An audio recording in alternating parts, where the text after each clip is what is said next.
Махаббат ертегісі 61 бөлім. Бүгінгі бөлімінде тағы да өте қызықты оқиғалар болады.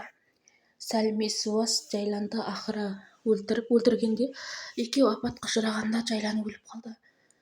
Өліп қалған Жайланға ешқандай аяушылық та, ғашықтық болмай-ақ та оны жерге көміп, ұйқың тыныш болдың, менің еш кінәм жоқ, бәріне кінәлі өзің, сен барлық шындықты қазбалап бетіме айтпағанда бұлай болмас еді. Осылай өлген адаммен сөйлесіп, жынды екен айтайын қояйын, сәлім нағыз жынды екен. Солай өз кінәсін өзі ақтап жатыр. Менің өлімге еш қатысым жоқ дейді.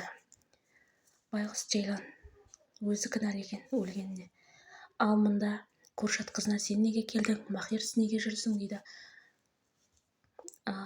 Жанпиза болса, ол мен алдады ғой, сенің кінәң жоқ екен. Анау осындай сөздерін айтып жатыр. Әке мен қызы болып, өздері жұмыртқа қуырып тамақ жеп жатыр. Десе де Жанпиза Махирді тастап кеткен үшін әлі де өкініп, Махир екеуінің арасындағы нәрселердің барлығы еске түсіріп, көрпе астында жатып жылап жатыр. Өйткен кезде Махир бұны қинаған, тіпті бетіне қарамай. Одан кейін барлық шындықты білгеннен кейін Жанпиза Махирді тастап кетті. Артымнан қайтып келуші болма дейді. Бұның барлығын елестетіп, қайғырып жылап отқан Махир ішімдікке сылқи тойып алады.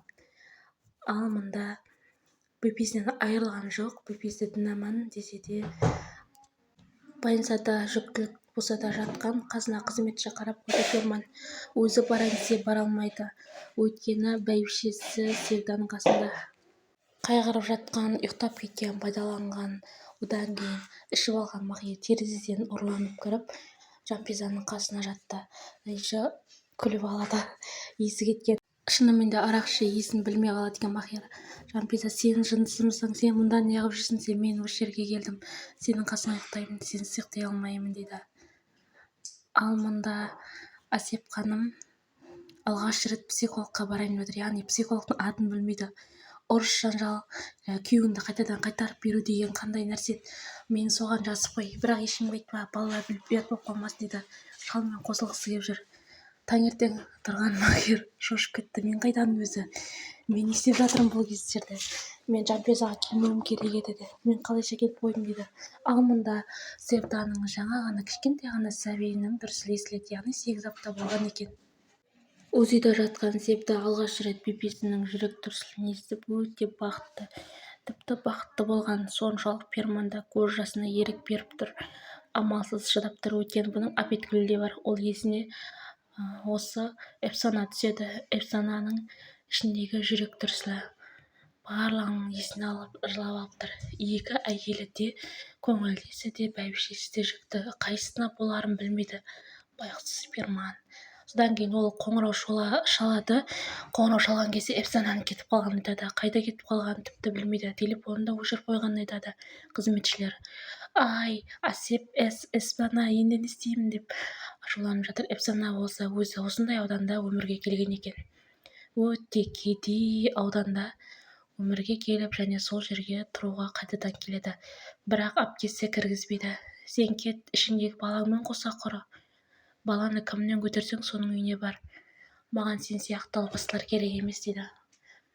Осылай қуып шығады үйінен. Амалы қалмаған Эфсана қайда барарын да білмейді, бірақ кетуге мәжбүр. Куршаттың үйінде таңғы асқа оянған Махир тағы да өзін ыңғайсыз сезінеді. Куршат болса кел дейді, бірақ келмейді. Ал мұнда Гүлзар ішіп алып Севдаға тіпті Жанпизаны қалай құлатып, кемпірдің қалай құлап кеткенін барлығын күліп айтып жатыр. Ішінде градус бартығын. Кемпір, көрдің ба масқараңды, мен туралы тағы да айтпадың ба? Перманның асырап алғанды айтпадың ба? Асап мырза мені ажыраспай-ақ үйден қуып шықсын деп ашуланып жатыр. Ал мұнда Жанпиза мен Сара әлгі дүкеннің қасындағы кафенің иесімен сөйлесіп отыр. Ол кафенің иесі де Жанпизаға ғашық болып қалды. Және оның өзінің асыранды екенін айтып жатыр. Рас өтірігін білмеді, бірақ алдағы уақытта осы Жанпизаға қастандық жасайтыны белгілі. Сара мен Жанпиза барлығына сене беретін аңқау қыздар. Осы кезде Сәлім Асап мырзаның үйіне келді. «Қайда әлгі қыз, Тайлан қайда?» деп өтірік қойылым қойып жүр, өйткені өзінің өлтіргенін білдіртпеу үшін.